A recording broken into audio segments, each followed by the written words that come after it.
and in the house of his friends.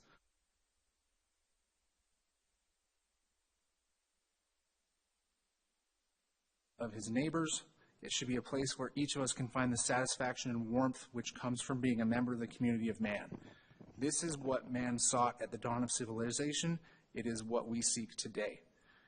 This message was delivered to Congress in 1965 and encapsulates both a founding principle of this nation and a guiding principle for us in Clearfield in 2025 and beyond.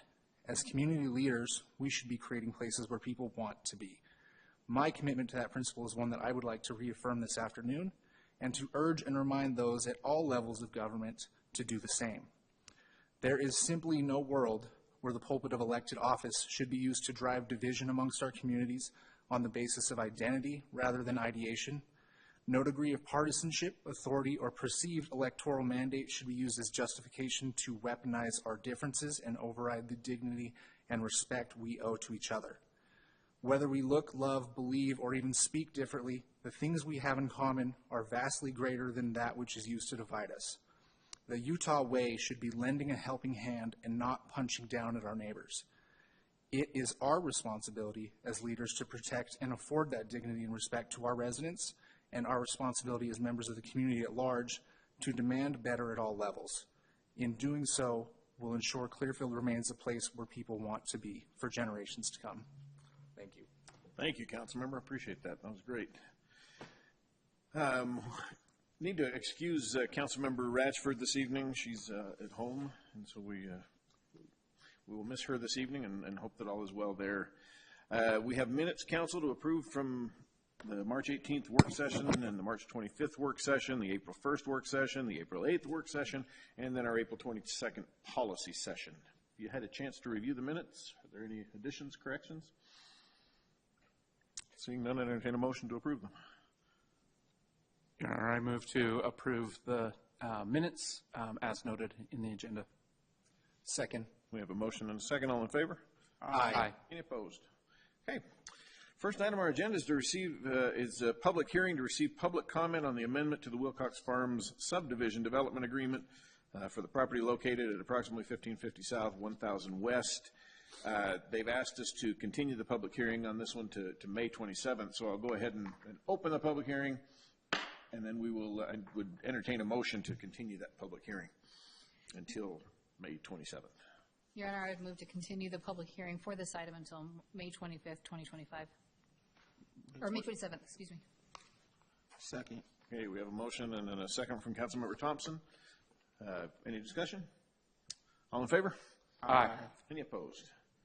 Okay, and that brings us to item number 2, which is a public hearing to review and adopt the 2025-2026 Community Development Block Grant, or CDBG, 5-year consolidation plan and the 1-year action plan. And while she plugs in, we'll get ready and turn the time over to Allison. Okay.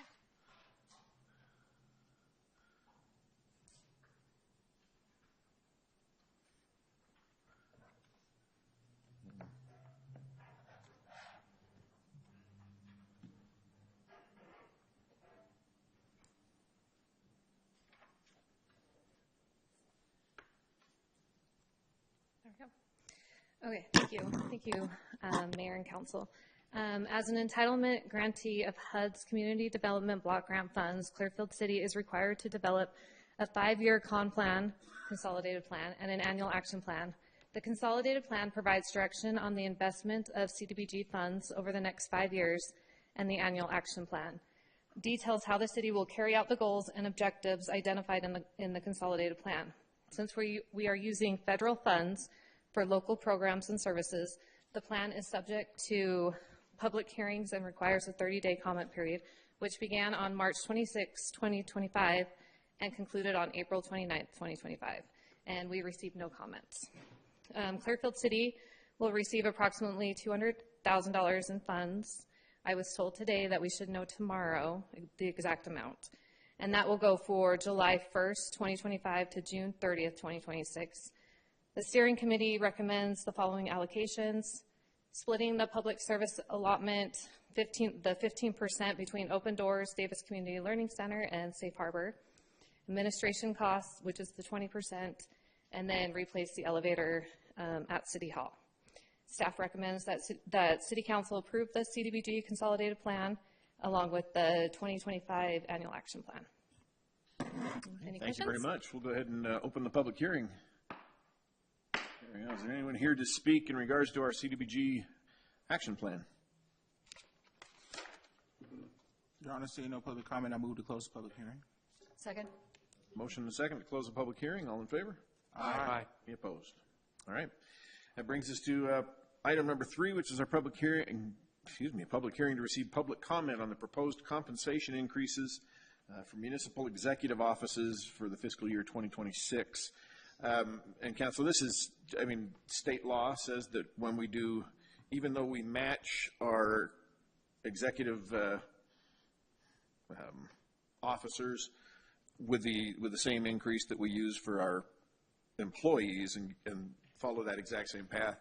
State law, when it passed last year, says that, or year before last, says that we have to hold a public hearing specifically to say that that's what we're doing. And so that's the purpose of our public hearing this evening, is just to make sure that we have public comment and have that open. So for the spirit of transparency, we'll go ahead and open the public hearing. Is there anyone here to speak in regards to our compensation plan?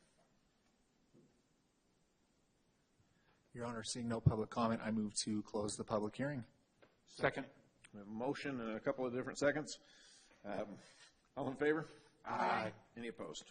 Okay, item number 4 is a public hearing to receive public comment on the fiscal year 2026 tentative budget. And we will turn the time over to Lee to walk us through we have spent now, when did we start? February? With our budget process. We have now been at this for several months. This is our 4th month of doing budget. And we're at that point of approving our tentative budget. And I bring that out just for those that are here and those that watch, those that review our minutes. This every year tends to seem like it's something that we walk in here and just for the first time ever have seen this budget and said, looks good, and approve it. It is a lengthy process, not just for us as a council, but really lengthy process for staff. And then we, as a council, sit and review every single piece of this budget. We're not wealthy. We're healthy as a city, but we're not wealthy. We do our very, very best to manage our funds wisely and fiscally responsibly. And so this is the culmination, or at least the first stage of the culmination of a long, tedious process that will wrap up in August. Yes, thank you. That's correct. I'm pleased to present the fiscal year 2026 budget for Clearfield City. This budget document provides detailed information concerning the financial condition and activity of the city. All budget decisions reflect the City Council's, Clearfield City's commitment to creating a place where people want to be. The budget allocates resources to provide quality municipal services, improve Clearfield's image, livability, and economy, and maintain a highly motivated, well-trained workforce. Compared to fiscal year 25, the city expects additional revenue from taxes collected. Of note, $340,000 from additional property tax to help fund increased need for police and park services. As seen, an increase in utility rates are also planned. Wasatch Integrated and North Davis Sewer District are strictly pass-through. As directed by the council, we plan to allocate 15% of parrot tax to help fund operational maintenance for parks.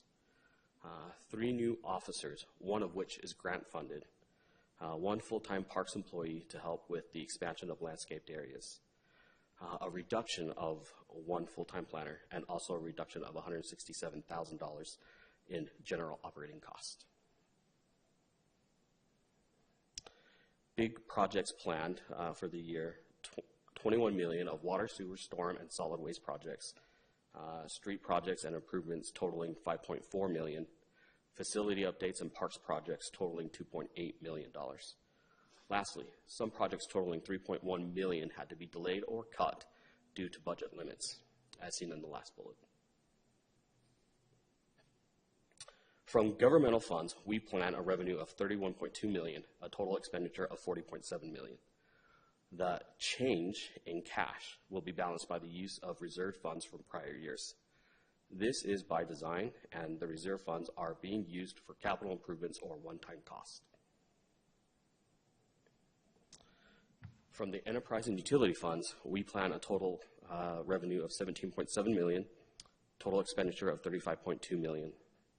This slide and the prior slide combined total revenue and transfers of $49 million, $27 million use of reserves, with a total appropriations of $76 million. Again, the change in available cash is intentional spend down for capital projects and one-time costs. This tentative budget will support the end goal of security with 62 days of operating expenses. Because of the general fund's ongoing revenues exceeds its ongoing expenses, the fund is considered financially stable. These slides give a general overview of the tentative budget. You can find the more detailed notes on our city website.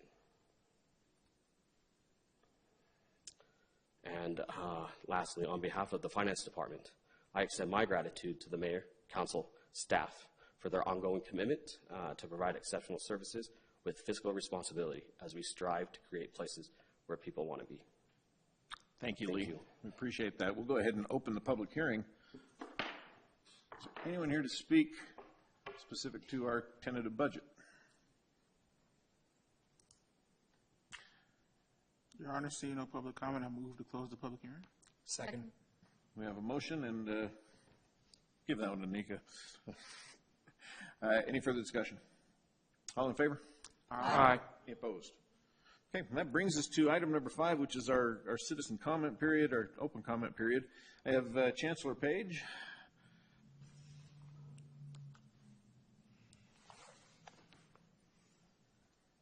How's it going? Good, thanks. All right, I'm new to this, so I don't know how this all goes typically, but I'm here to talk to you guys about the disproportionate fees on the business license for the city. I'm new to all this. I bought the business 4 years ago. I've worked there for a while now in Clearfield City, but I'm sure you guys are all aware of the increase in the business licenses. Mine went from $560 to about $2,900 a year, and I've been told that that's because of the increase on the disproportionate fees was for police presence or police visits to my business, which the study shows 11.5 a year. So I pulled all my records from the police department of visits, and I have, in 2023, 2024, I have 0, and less than 11.5 the 2 years prior to that. And so I guess I'm not looking for answers today. Not any decisions to be made, but I'm just looking to kind of state my case here. I've got copies of all the paperwork if need be, but I don't feel that's, I'm in there every single day. I have one employee, I'm in there nonstop. I know 11.5 is high. I don't know the previous owners if that was maybe the case then, but I only pulled records for my years that I've owned it, and I'm averaging less than 5 a year, and I'm paying for 11.5 a year. So I'm just trying to figure out where the difference would be made there. You know, I'm going to give you to the city manager and let him kind of just answer that. I could answer it, but I'll let him do it. Yeah. And I think the best way to handle the question is to have you talk with Stacy Milgate. Mm-hmm. She's our community development director. She's here in the back. So okay. I'll put you in touch with Stacy, and she can give you loads of information to help you understand that process. And if there's something to rectify, then we can absolutely do that. Okay. Awesome. Thank you. I appreciate it. Thank you for coming in. Appreciate you coming in. Is there any other public comment? It's the only form I had tonight. Okay. Seeing none, we'll move forward. Item number 6 is to consider approval of the 2025-2026 CDBG 5-year consolidated plan and the 1-year action plan. Council, any further discussion on this item? I just want to express my appreciation to Allison for the good work she does. Having worked with her in my full-time job, kind of adjacent to this, she's been excellent. And then just express my appreciation that we have access to this resource. Cities of our size typically aren't what are called entitlement communities, and you all know that, but for the public watching or anyway online, that's not a tool that other cities of this size have, and I'm hopeful that Congress will continually reappropriate these funds in ongoing years because it's so critical for vulnerable communities and community service organizations that rely on these funds, not just from Clearfield City, but from the county and from the state. It does a lot of good in the community that you just don't really think about. So I just wanted to throw that out there. Thanks. It always scares me when I see it doesn't matter which president, but, we see the presidential budget come out and CDBG being cut or SSBG being cut, and there's a couple of them this year that in the budget, the proposed skinny budget, or the home funding that we just... The home funding that we just went through, and it's a little nerve-wracking. And again, you're right. It's odd for a city of our size to be an entitlement city. In fact, Layton is the other entitlement city in the county. They're a little over twice our size. They're over 50,000 people. That entitles them to be an entitlement city, and we're not. And so we get our funds direct, which is a rare thing right now. And I talk to cities all over the country as I meet with them, and they can't figure out how we're an entitlement city. And we had the opportunity to, we were asked to give it up at one point, and the county would have loved for us just to pass that money through the county, and then we'd have to ask for it back. And it's much nicer when they just send you your check. So the reporting is not always fun, but so we appreciate you, Allison, and all that you do. So if there's no further comments or questions on it, I entertain a motion. Your Honor, I move to approve the 2025-2026 CDBG 5-year consolidated plan and 1-year action plan and authorize your signature to any necessary documents. Second? We have a motion and a second. If there's no further discussion, all in favor? Aye. Any opposed? Okay, that's unanimous. Item 7 is to consider approval of ordinance 2025. Oh, I needed to, oh no, that one was okay. This one's the ordinance. Ordinance 2025-12 approving the fiscal year 2026 tentative budget.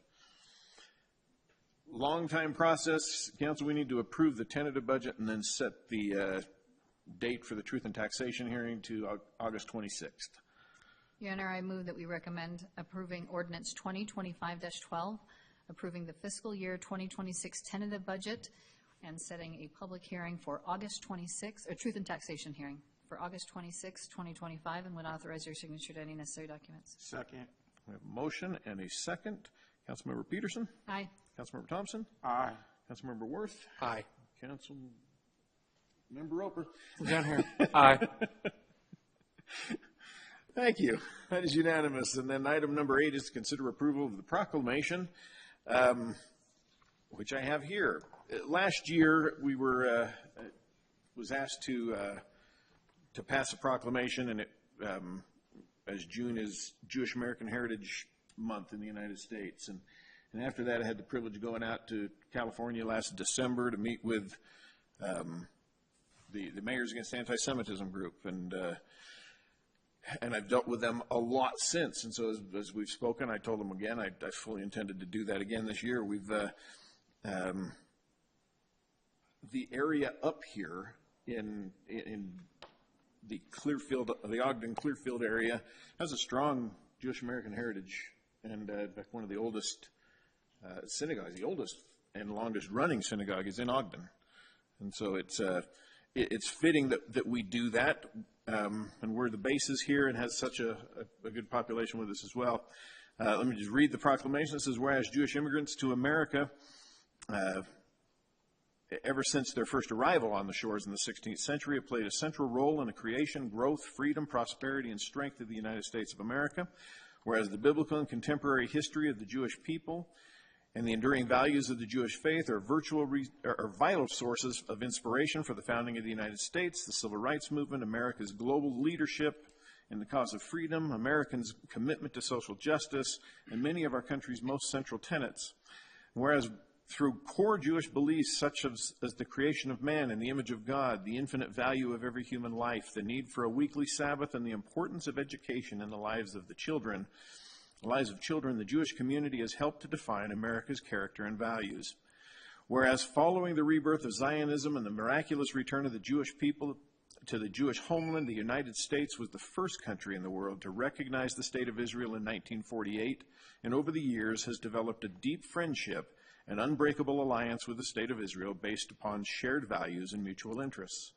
Whereas Jewish Americans have made significant contributions to the arts, entertainment, science, and technology, government, business, culinary traditions, and other fields in the United States, Jewish Americans have played an important role in shaping American culture. And whereas for 43 years, every president of the United States has declared a period of time for celebrating the contributions to the United States of the Jewish community's history, heritage, and culture, and since 2006, the month of May has been presidentially declared to be Jewish American Heritage Month, pursuant to a bipartisan resolution of Congress. Now, therefore, I, Mark Shepard, Mayor of Clearfield City, do hereby declare and proclaim May 25th to be Jewish American Heritage Month for the city of Clearfield, and call upon citizens to commemorate this occasion by appropriately celebrating the contributions to the United States and to Clearfield of the Jewish community's history, heritage, and culture, dated this 13th day of May, 2025. Council, if you're okay with that, I'd entertain a motion to declare that proclamation. So moved. Second. We have a motion and a second. All in favor? Aye. Aye. Opposed? Okay. I abstained from the vote. Oh, okay. Okay.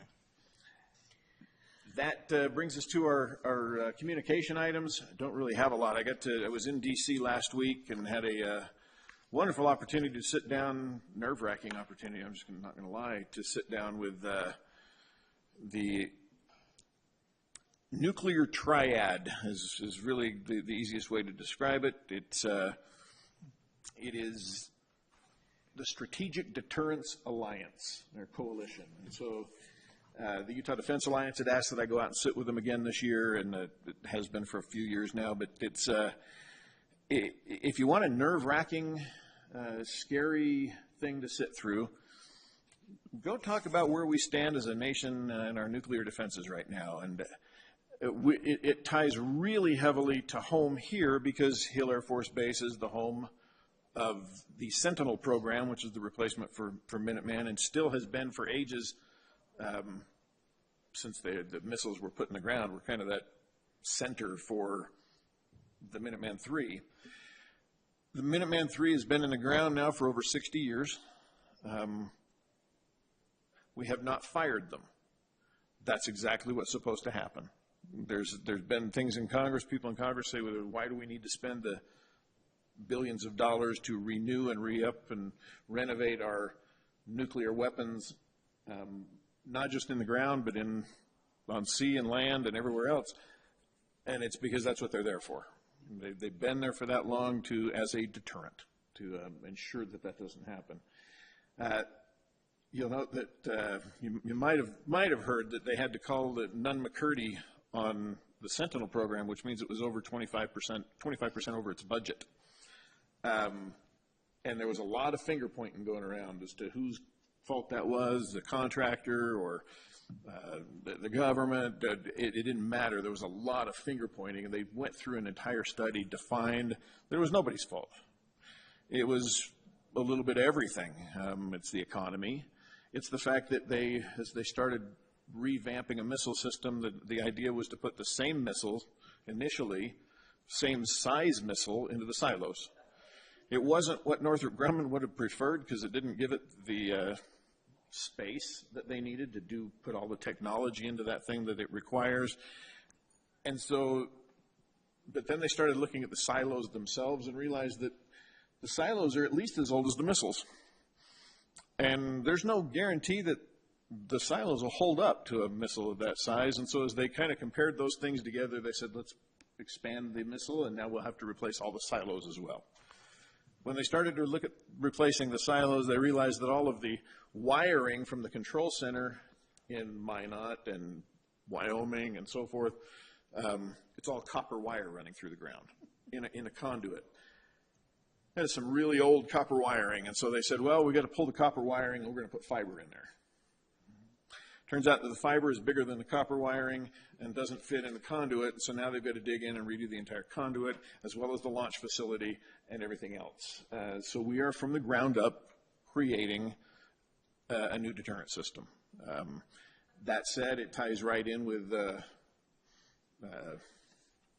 President Trump's Golden Dome that he's talked about, which speaking of that, we had a nice presentation from Space Force, which I pictured Space Force. I'm just going to share with you. I mean, they used the Star Trek logo, so I've kind of figured that's what they were doing. I was waiting for them to play the Star Trek song.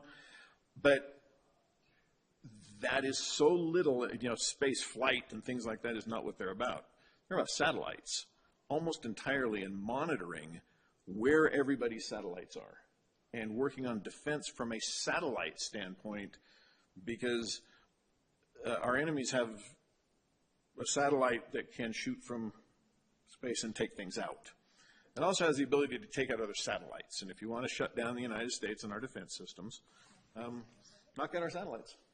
And you'll find out how really quick you can't even get GPS in your car. And we don't get lost driving from here to Rancho Market.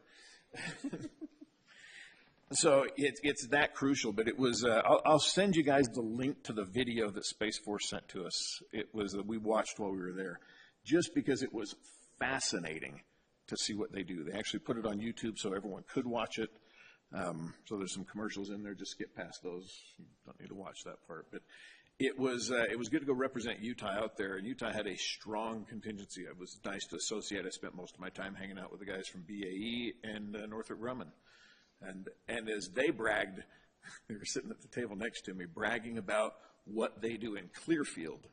And I keep hearing, yeah, I'm at the Clearfield facility, and I'm at the Clearfield facility. And I leaned over and said, I'm from Clearfield. They just thought that was really cool that we were out there. So it was a great opportunity to be with them. So I'll leave it at that. I've been extremely busy and continues to be so. And my wife tells me that we are moving forward to the 4th of July, that the parade's moving forward. They had their meeting today, and we're going to have another fantastic 4th of July. Chandra has lined up some great entertainment for us. It's going to be fun. It'll be party time. So we have the Pranksters coming out of Ogden. They are a Grateful Dead tribute band. So we're going in with our summer theme. They will be they're well known. In fact, their guitarist is, if you were old enough, it's Bobby Brady from the Brady Bunch. So who happens to be up there, and he lives in Park City, but plays with these guys. And then we've got what's the name of the other band, Chandra? The Lonely Hearts Club Band. So we have the Beatles coming to warm up for the Grateful Dead, and that never happened while they were alive. So now's the time. Are they a Beatles cover band? Yes. Oh, sweet. Yes, we got a Beatles cover band and a Grateful Dead cover band, and we're gonna do some dancing in the streets. Councilmember Peterson. First of all, thank you to our police department. It was great to be with you guys and celebrate everything that's happened over the last year. My husband made a comment about just the technology and the things you were able to share with us, video camera or dash cam wise, and how interesting that was from a civilian perspective to see that. So we appreciate the commitment from our officers. Thank you for including us last night. From Waste Management, Wasatch Integrated, not our hauler. From Wasatch Integrated, it was announced yesterday that a successor to the long-term Director Nathan Rich has been selected by the Executive Committee. Her name is Nicole Riley. Reading from a memo, Nicole's career includes experience as a former Executive Director, Fiscal Manager, and Environmental Sales Territory Manager. And she beat out about a dozen other applicants, including some internal, and then they did a U.S.-based search, so she is out of state. But the transition process is underway, and Nathan Rich he's at last day, will be coming up in the next few weeks. So there'll be a lot of changes as far as that goes with having a new director and a new leadership team that will come in and changes with some of our partner cities. So we'll continue to monitor that. Very good. Thank you. Councilmember Thompson. Nothing to report. Okay. Councilmember Worth. I just want to remind everybody of the skate park grand reopening this Saturday from 10 to 3. There will be a ribbon cutting that morning. There will be a variety of vendors, 3 different groups doing demos of sorts that are skate-oriented, and 4 food trucks as well, so it should be a fun time. I hope I'll see everyone there. And then just an update from the Mosquito Abatement District. We started an RFQ process to construct and go through the architecture design for a new chemical housing building that is sorely needed. looking forward to what that process transpires with, and what the financing mechanism is as well. And then I just want to take a moment to show my appreciation that we do participate in doing proclamations, even though they're largely a symbolic gesture. I know that brings some consternation as far as whether or not that is our role as a body. But I think as we talk about where we build places where people want to be, ensuring that every person who lives in the city from every walk of life, even through symbolism, knows that they are welcome here and are valued. So, Mayor, I appreciate that you continually bring the Jewish Heritage Month proclamation to this body. I'd personally like to see more just as a baseline, but I'm appreciative of that. Thank you. Megan's not here, so I can talk about the fire district. Yes, you can.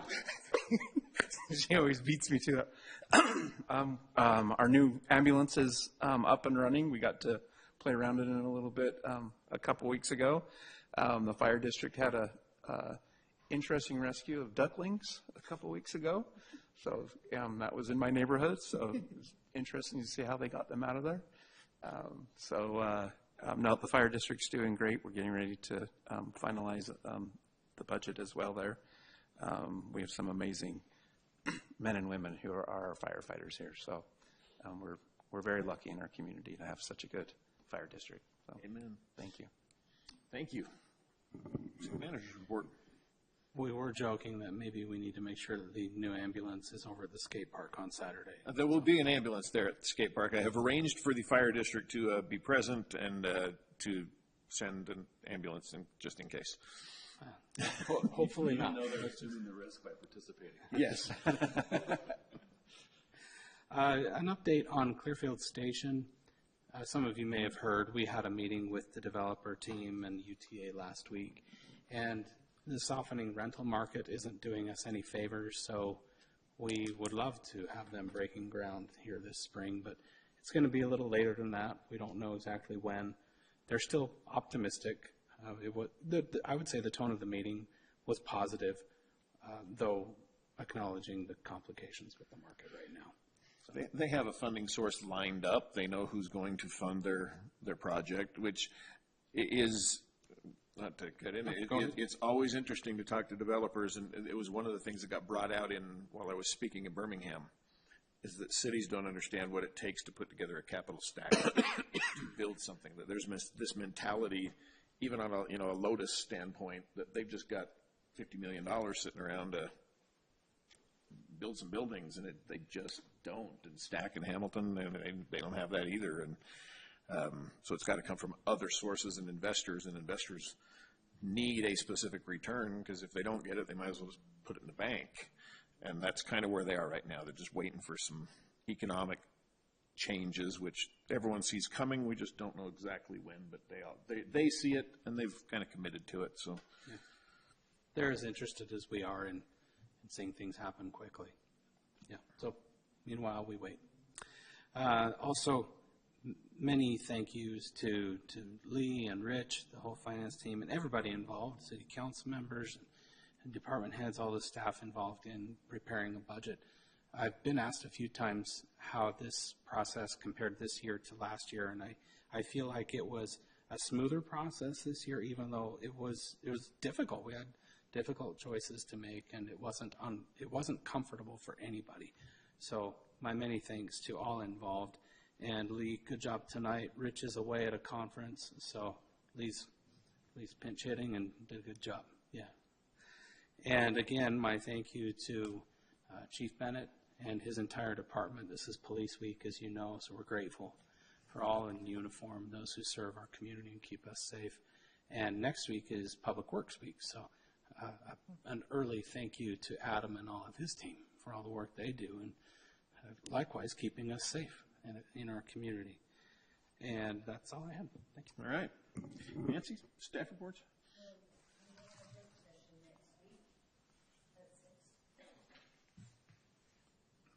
Do you want Kirsty to do this?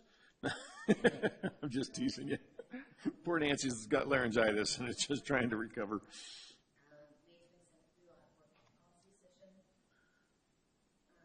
Right now we have meeting scheduled for June 10th, not 3rd, but that could change.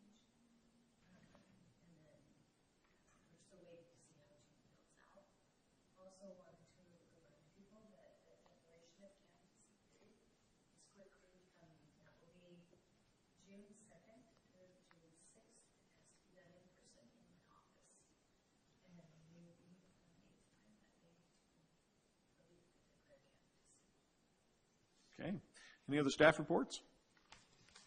Okay, if not, I will entertain a motion to adjourn as the city council and reconvene as the CDRA. So moved. Second. Motion and a second, all in favor? Aye. Any opposed? All right. Okay. I was ready to go. Nika.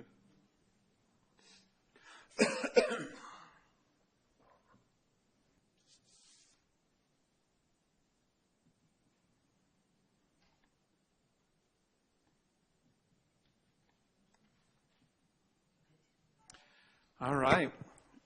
Welcome to CDRA meeting. First up on our agenda is to open our public hearing to receive public comment on the fiscal year 2026 Community Development and Renewal Agency tentative budget. I will declare that open.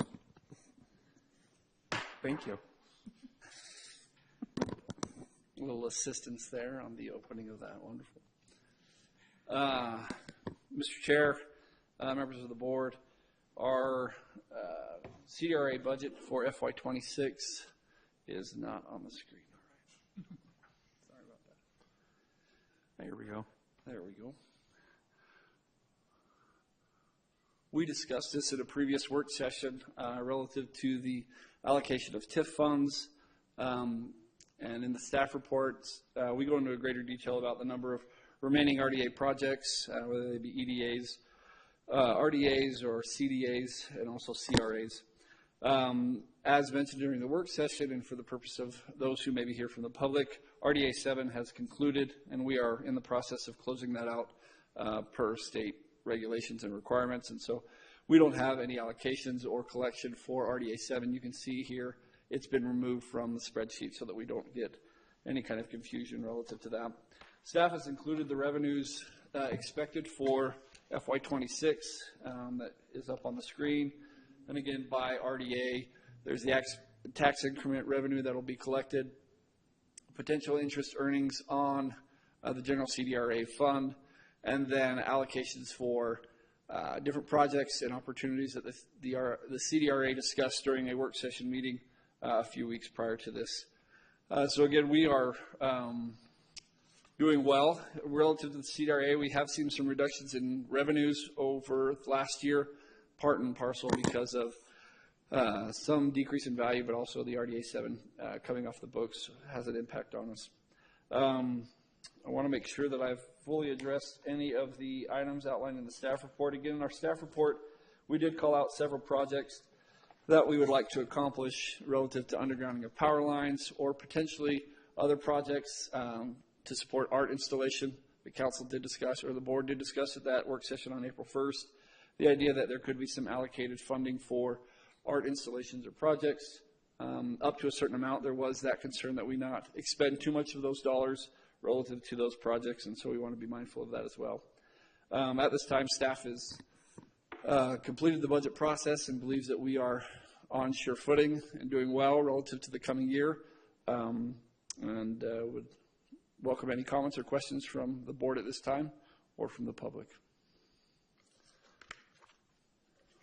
Any questions? If not, I'll take a motion to close the public hearing. So moved. All in favor? Oh, need a second? Second. All in favor? Aye. Aye. All right, close the public hearing. Next up, we have the adoption, to consider adoption of the tentative budget for fiscal year 2026 and to set a public hearing for May 27th, 2025 to receive public comment on the budget. Mr. Chair, I move that we adopt the CDRA tentative budget for fiscal year 2026 and set a public hearing on the final budget for May 27th, 2025 at 7 p.m. Second. I have a motion and a second. Do I need to take a roll call vote? Or? Okay.